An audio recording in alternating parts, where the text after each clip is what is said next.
Bam, bam, bam, bam. Welcome back. Welcome back to another episode of the 49 Show. The 49 Show. The 49 Show. All right. I'm on here with some breaking news. The San Francisco 49ers have officially activated linebacker Kwon Alexander from IR. I've been waiting to make this breaking news all week. It's probably not breaking news to you all right now because you probably know about it. It happened a few hours ago. But nonetheless, just about a couple of hours, I guess, right now. A couple of hours ago. But nonetheless, I'm here now to tell you the 49ers has activated Kwon Alexander off of IR. We've heard the rumors all we've heard the rumors for the past month. Maybe not a month, but yeah, something like that. There's been the rumors. We've heard about it. We've thought that it would happen, that it could happen, but we didn't know for sure if it was going to happen. And I didn't want to say that he was back until I knew he was back. So he is back from IR, and he will play tomorrow. They waited to the last minute to do this. They had a deadline. I think they needed to do it before 3 p.m. There was the deadline time, but they done it.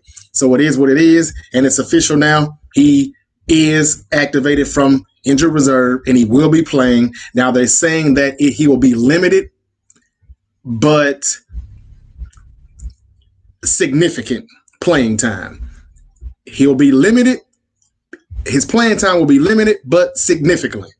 So take that how you want to take it, but he will be playing limited, but significant time that he will see tomorrow.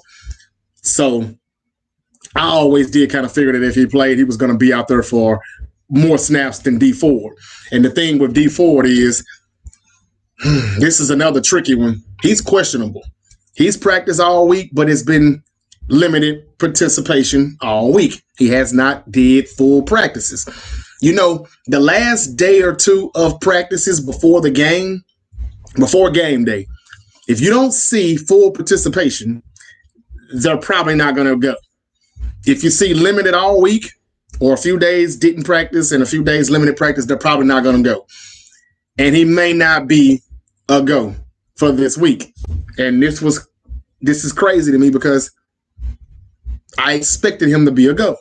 I thought that D Ford, after taking a month off, because he's been out since the New Orleans game, he played about 5 snaps in the New Orleans game early December, and he didn't return for that game, and he didn't return the last 3 games after that. So I'm thinking that, look, it's been a month now officially. He'll be ready to go. It's a hamstring / quad. Still got the quad thing too. That's still popping up on the list. But it's like, man, dude, like, can you ever get healthy? Like, can you get healthy before this season is over with? Or should we have just said that you were, on injured reserve? It seems like we should have just put you on IR. I'm not sure. But long story short, D Ford is questionable. And they're not even saying game time decision. They're just saying questionable, so he might not play. And I do not like that because I thought that we would be at full strength with all of our guys by the time this game came around. And what makes me mad is that it's been a week for D Ford. I mean, it's been a month since D Ford has been out, since he's last played. So we gave him another month. Shanahan admits that we probably could have brought him back a little bit sooner, but they were being very cautious.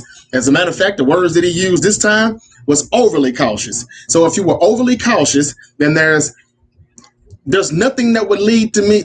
There's nothing that would lead me to think that he's not going to be available this weekend. But it seems like at our big playoff game tomorrow, he may not be a go. I mean, I'm not saying he's not going to play, but in my opinion, if he didn't get one full participation in practice, he may not go. And Matt Mayokos came out and said it. They are less.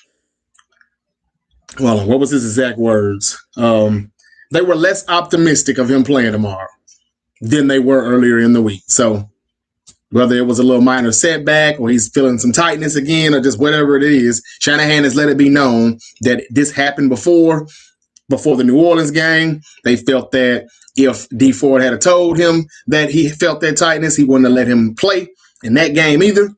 But he did, and he re-aggravated it, and it got worse. So now he wants to give him a lot of time. He wants to be overly cautious with the hamstring, and he wants to make sure that he doesn't get back out there until he's good to go. But, man, this is playoffs, man. It's crunch time now, baby. So I'm not feeling that. I'm not understanding it at all. But, hey, it is what it is. Don't be surprised if we don't have D Ford tomorrow. He is questionable, and a lot of people think around the locker room that people are less optimistic that he'll play tomorrow. So if he doesn't play, it's bad news for me in my book. But the good news is that Kwon Alexander has been activated from injured reserve. He will play. Again, they said he will be limited, but significant time. Limited time, but significantly. So take that how you want to take it. But he is playing tomorrow. All right. So along with now we got the biggest part out of the way of D Ford being questionable, Kwon Alexander being back off of IR, activated, can play, will play some. Let's go to the other players who will be back. Jaquiski Tartt had the rib injury. This will be his first game back. He's good to go. He's had full participation in practice all week long. He's ready. He's ready to go. Who else do we got? That's Tartt. That's Kwon. That's D Ford. I'm sure you all know about Ahkello Witherspoon. He will be starting this week. Tomorrow, he will be starting, even after getting benched the last drive in Seattle. We all know about that. Most of us want Mosley over Spoon. Most of us like Mosley over Spoon. But to start the game, we're not getting it. All right, they're saying that it's going to be Ahkello Witherspoon starting on opposite side of Richard Sherman. If he continues to stink it up, I would like to think that they won't wait till the last drive of the game before they pull him out. They will bring in Mosley.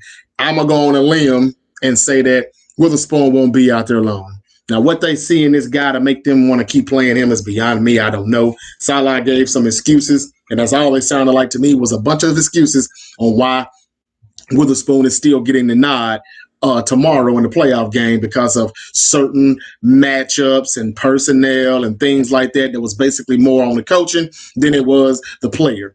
And I ain't really trying to hear that shit. Now, don't get me wrong. Salah is not a very good coach, in my opinion. I think he waits too long to make adjustments at times. I think that when something's going right, there's no need to switch it. And I thought the Seattle game, we were doing good, sending pressure. Then we stopped and we started, laying back. And that's when Russell Wilson started working his magic again, pulling those rabbits out of the hat and made that a close game when it shouldn't have been a close game. So I got my issues with Salah, we all know. But, my whole issue is like what he said on his reasons for playing Witherspoon sounded like a bunch of shit to me, a bunch of bullshit.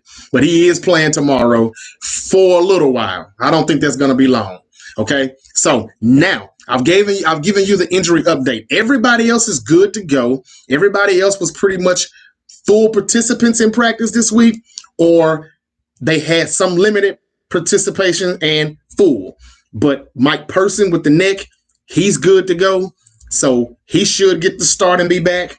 He's not on the injury list. It's questionable or doubtful or anything like that. The only people that are on the injury list is D Ford, who is questionable, and it was Kentavious Street. He was questionable, but we don't have to worry about him anymore because in order to make room for Kwon Alexander to be activated from IR, we put Kentavious Street back on IR to keep that number at 53 on the roster. So that's pretty much it. Everybody else is good to go. We'll be back. The only way I see us losing this game, and I'm not supposed to give my prediction till later on, but let me just say this. The only way I see us not winning this game is if the players that we are getting back tomorrow are rusty, a little bit out of football shape, or just, needing another week or two to get back into the games, the speed, the game speed, how fast the game moves. That's the only thing I can see of Tartt. Is a little bit slow with his reaction to plays. If he's moving a little bit behind a second or two, on where he needs to be in coverage, just a lack of, instincts. If I see anything like this from Tartt, Kwon, this will just tell me, D Ford, if he comes back and plays, this will just tell me that these guys are rusty. Now, a lot of people have been begging for these guys to come back, including myself. It is possible, though, that we could lose this game because these guys are out there hurting us because they're really not 100%. They're really not 75%. They're just toughing it out, ready and wanting to come back and play for their team in the playoffs, giving it a go, but they still might not be that they still may not be on the level that they need to be on in order to help us win. Now, I'm not saying that's the case. I'm just saying that's the only thing that I can see that would keep us from winning, that would keep us from losing this game. I mean, to keep us from winning this game. I'm just all messed up today, so discombobulated. But the only way I can see us losing this game is if those guys coming back from injury are just not in football shape yet. They're rusty.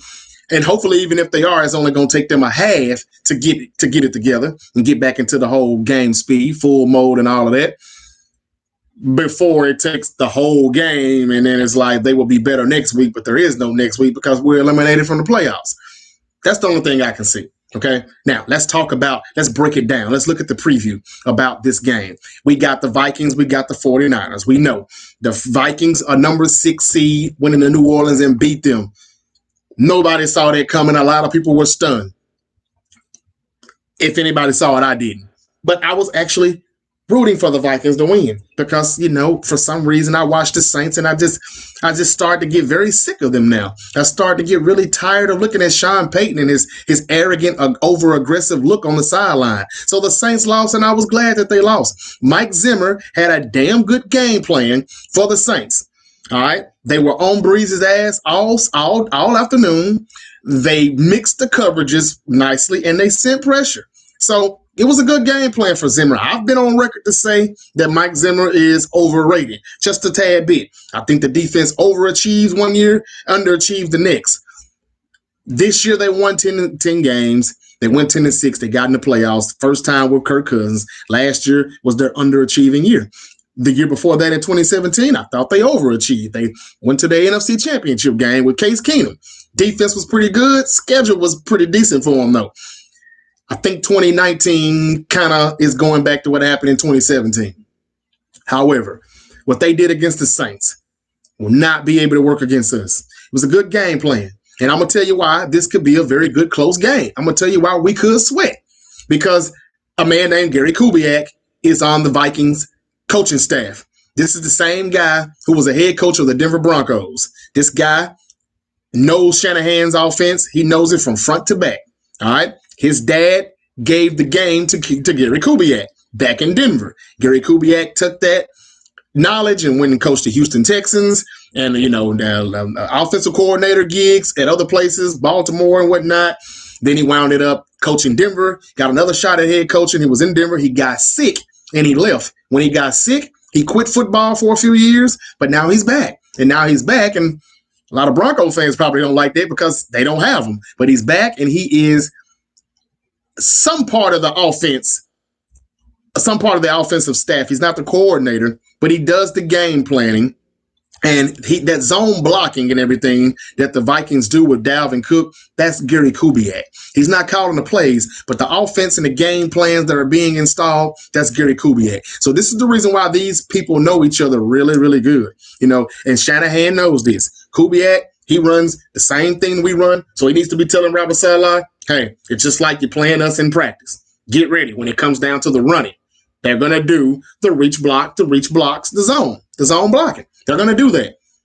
There's going to be some boots. There's going to be some naked bootlegs and play actions as well, once they, get us to reel, if they can get us to reel in on Dalvin Cook, there will be some boots. And there'll be Kyle Rudolph, and there'll be, some of those guys who will be ready for some of those passes, some of those catches. They're going to look at the Rams tape. They're going to look at Seattle tape. They're going to look at what some of these teams, especially what the Rams did to us the first half of that Saturday night game to try to get us.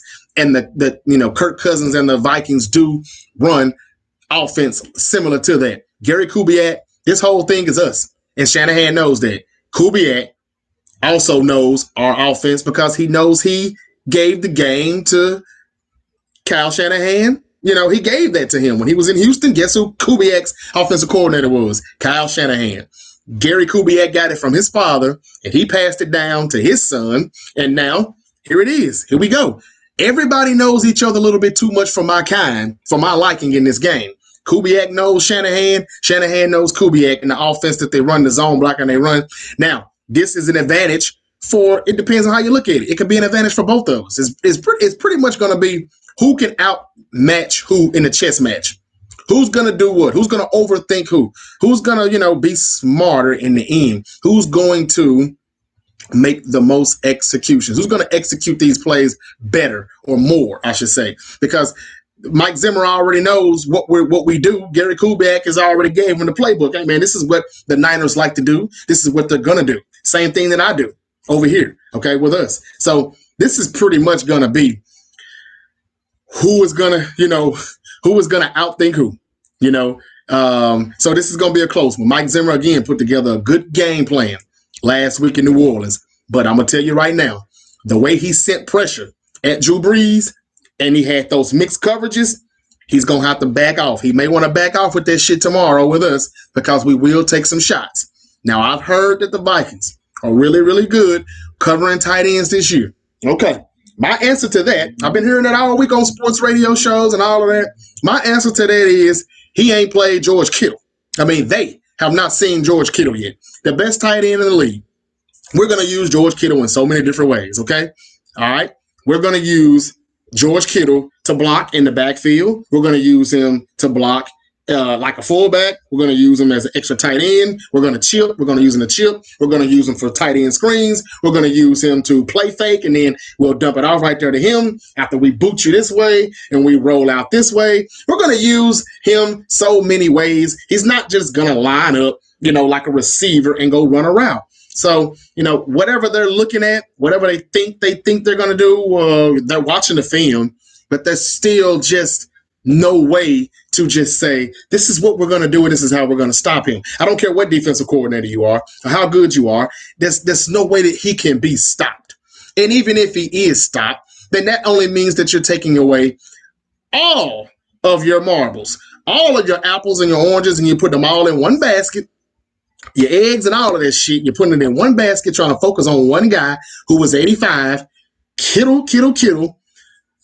But what you're not doing, that means you're not focusing on someone else. That means somebody's getting one-on-one, whether it's Emmanuel Sanders, whether it's Debo, whether it's KB. Somebody's getting some one-on-one if you're going to do that much focusing on Kittle.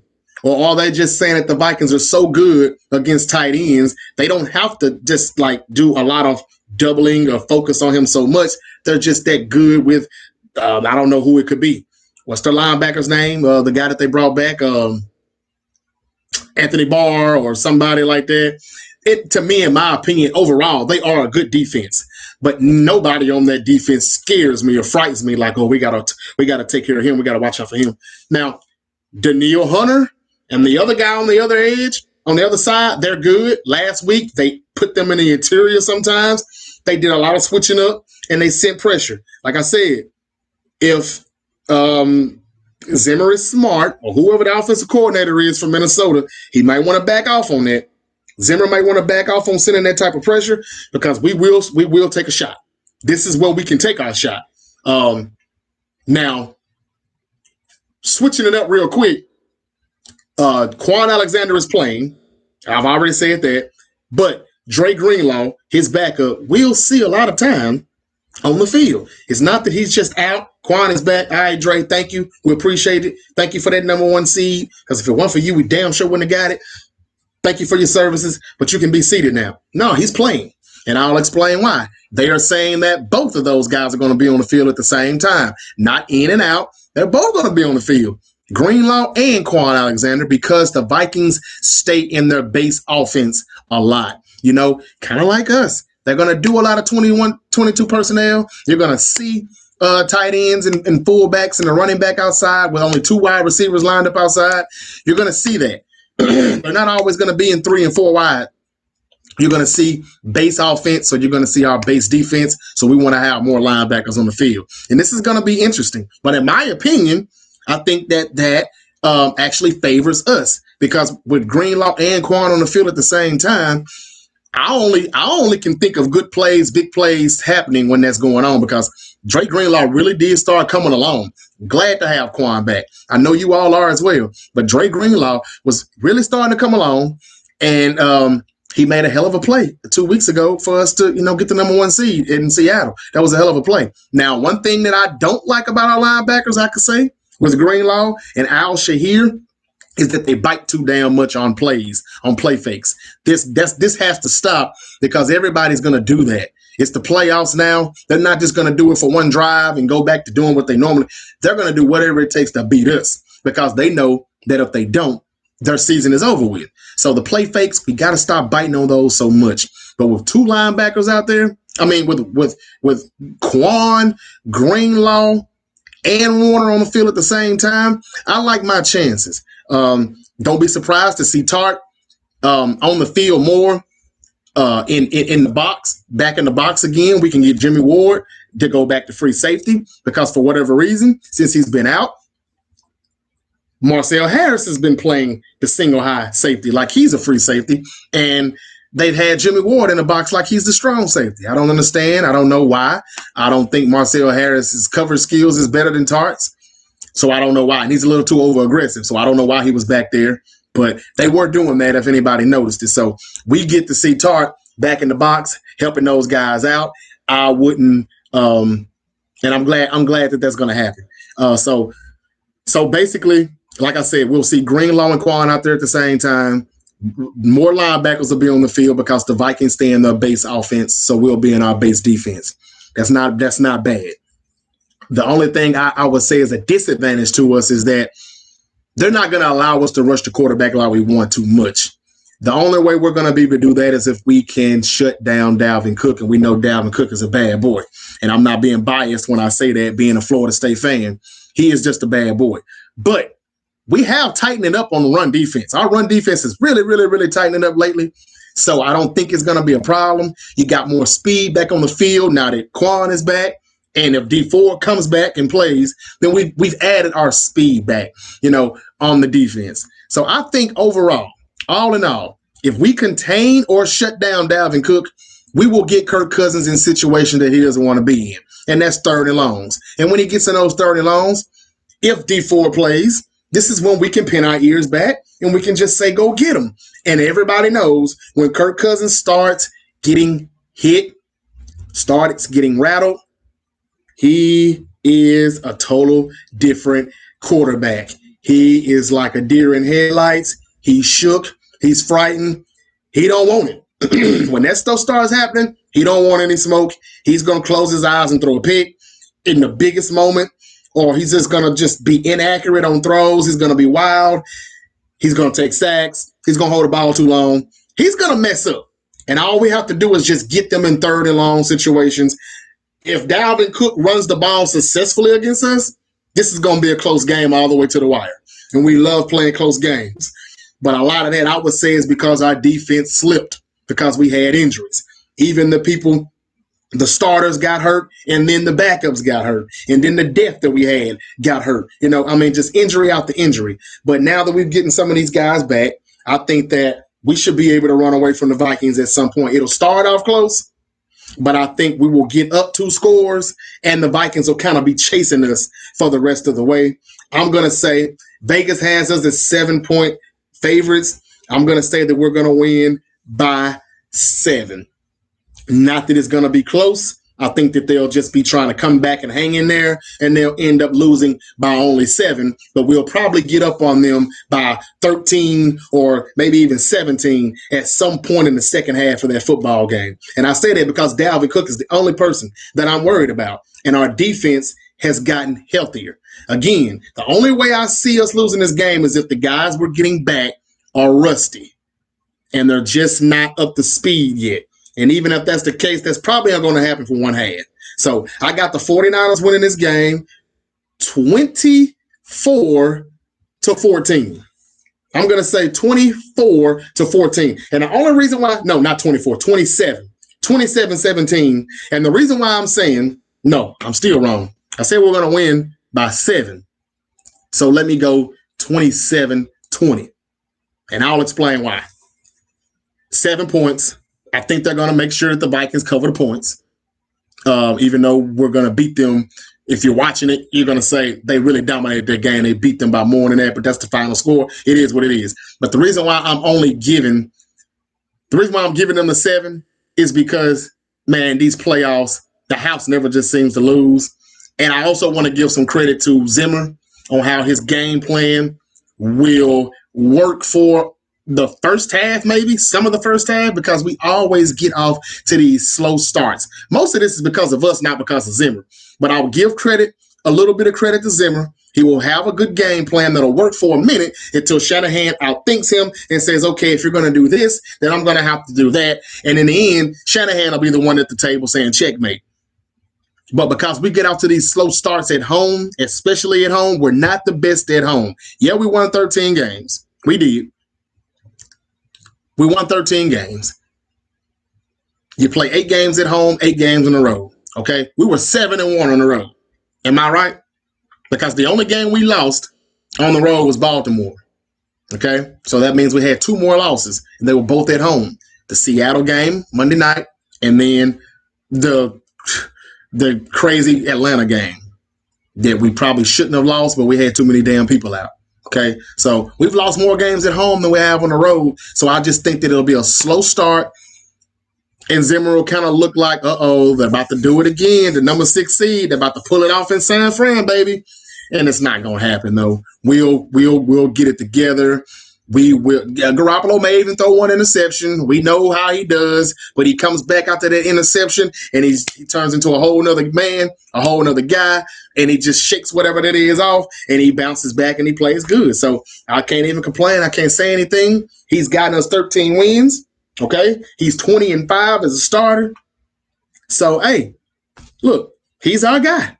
He's the quarterback. He will win. I trust Garoppolo over Kirk Cousins. Kirk Cousins had a good day last week. He finally got a playoff win. He won the playoff game except with his arm, but that's just a flash in the pan.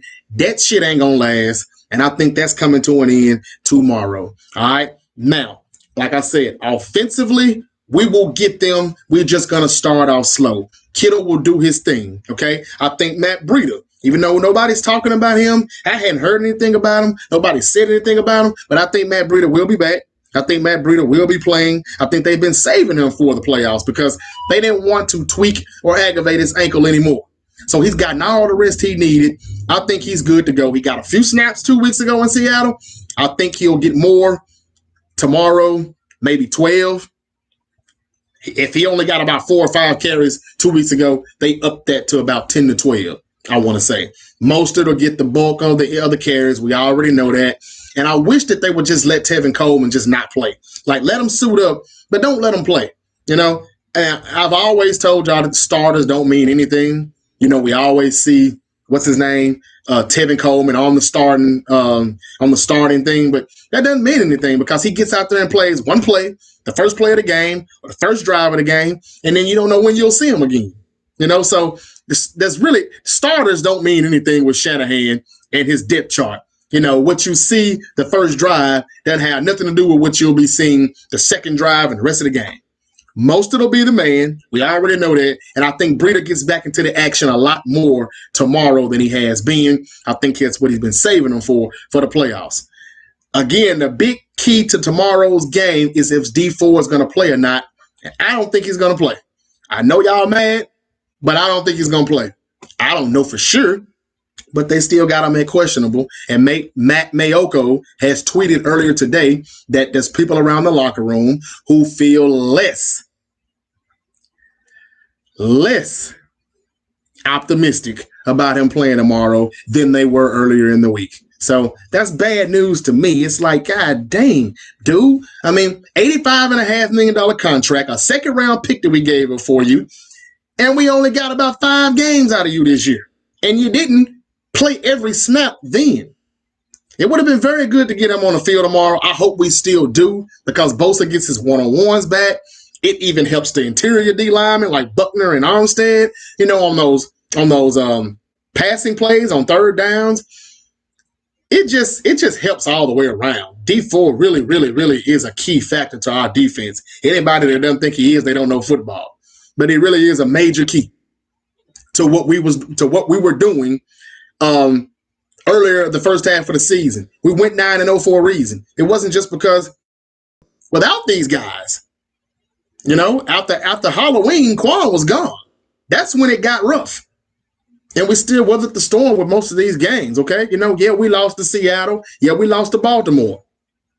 And the Atlanta game was just ridiculous because, we just had too many people out on that game, and everybody has that one trap game, and that was ours. But what I'm trying to say is that all those games were close. We were right in it.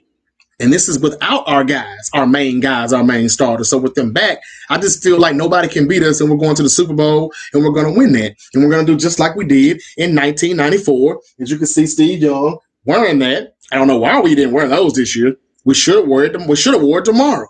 Red over white 94 jerseys, white over white 94 jerseys on the road. But that's okay. We'll wear the white throwbacks in the Super Bowl. I've already been told that people have read somewhere that we can only wear 3 times a year. I know that is true. Third time would have to be the Super Bowl because we'll be at home, tomorrow and in the NFC Championship game if we advance, which we will. The NFC will be the road team this year, so we can wear it in the Super Bowl. And we will. So we're going to get to see those jerseys one more time. But look, that's about enough for me. You've been watching another episode of the 4-9 Show with Kaz, man. I don't have anything else for you. Kwon, again, he is playing. He's back. Greenlaw will also be out there as well because of the Vikings being in a base offense most of the time. And that's pretty much all I got. Kentavious Street had to go back to IR. That's how he was able to that's how we were able to make room for Kwon Alexander. There are some people that are saying that the Vikings are going to beat us tomorrow, and I really love to see stuff like that. I really do, because it just tells me that, one, we're going to be motivated to really whoop that ass trick, and 2, we are destined to win. I think we're just destined to win. This is our year, and it's going down. So that's all I got, man. Tomorrow, Niners, Vikings. This is the first game of the weekend. NFC Divisional Playoffs. It's our first game that we've hosted since 2013. Our first playoff game since 2013. All right. This is going to be big for us. It's going to be major. Inexperience is all I've been hearing this week. The Niners are good, but they are inexperienced. They're young, blah, blah, blah, blah, blah. We'll be fine. All right. You just watch. We'll be fine. This is going to be a year to remember. This is going to be a season to remember. The 49ers also, I got to say this, the football field, the end zones, they're going back to throwback red in the end zone tomorrow. So everything is just going to have that 94 feel, well, except for the uniforms, but we'll get back to that in the Super Bowl. So that's all I got. Everything is just pretty much Kwon, all on the Bleacher Reports and everything. But it's going to be a good day tomorrow. I got 49ers winning 27-20, but it will definitely feel like it was a bigger win than that. That's just what I'm going to say, that Vegas is going to get the points right. All right. And I think that the 49ers will play Green Bay next week in the NFC Championship game. I'll be back to holler at you guys after the game. After the 49ers and the Vikings, it's the Titans and the Ravens. I'm going to squeeze it in. Either way it go, I'll be so happy I probably won't even be thinking about this second game, but I'll squeeze it in. Look, that's it for me. Do I got anything else? No, I think that's it. Go Niners. Red and gold till I'm dead and cold. I've been waiting on this all season long. We've made it to the playoffs. That's all I asked for. I just wanted us to compete. But damn it, I didn't know we were going to be this damn good. I didn't know we were going to be 13-3 and be the number 1 seed in the NFC. So now, I know what I said about the playoffs, but shit, now I'm asking the football guys, can you please just give me the whole damn thing? Can I get the Super Bowl now? And I think that we will.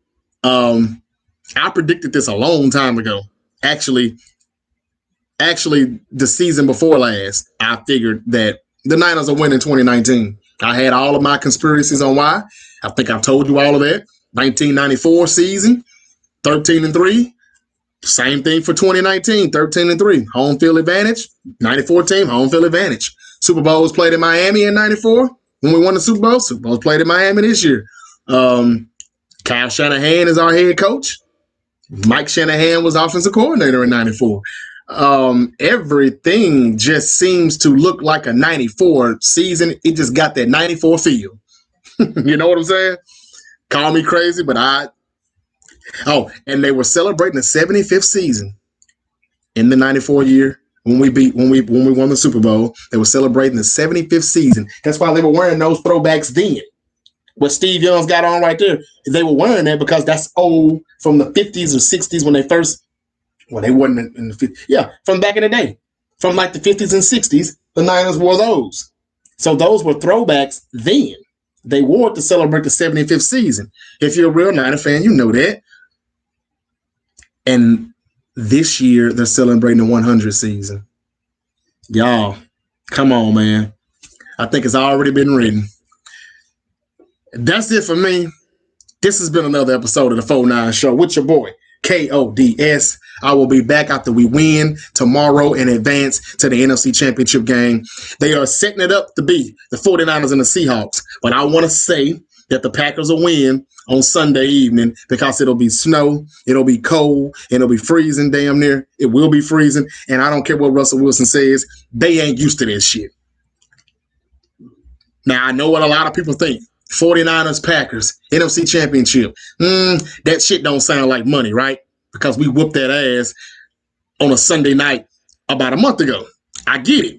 49ers, Seahawks, played twice, came down to the last play both times. That sound like money to me. I know what they're trying to do, but I'm going to say Green Bay, San Francisco, because I just think Green Bay can still get the win out. It'll be close. It won't be pretty. Ain't nothing the Packers done this year been pretty, but they still won 13 games, and they looked up and got the number 2 seed. And it just seems like everything that could happen for us, like the easiest route that we could actually take to the Super Bowl to Miami, is happening for us, could happen.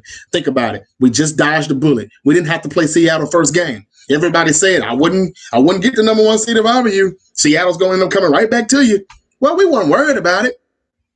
But it's better to play Kirk Cousins than Russell Wilson in the first playoff game, though, right? Yes, I think that you would agree.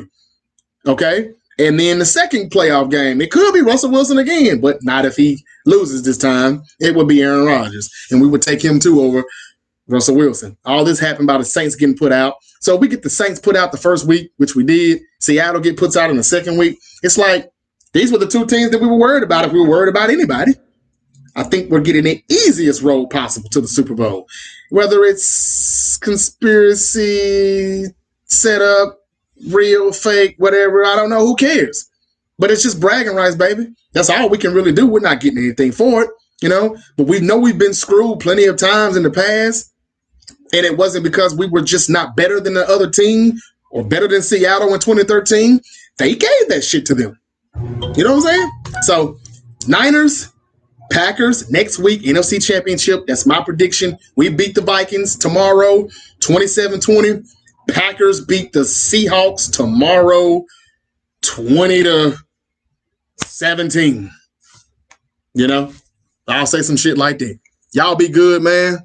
I'll be back tomorrow to talk about the win. You've been watching another episode of the 4-9 Show with your boy KODS, and I am always red and gold till I'm dead and cold. One love. Later. Go get that dub, dog. Go get that dub, dog.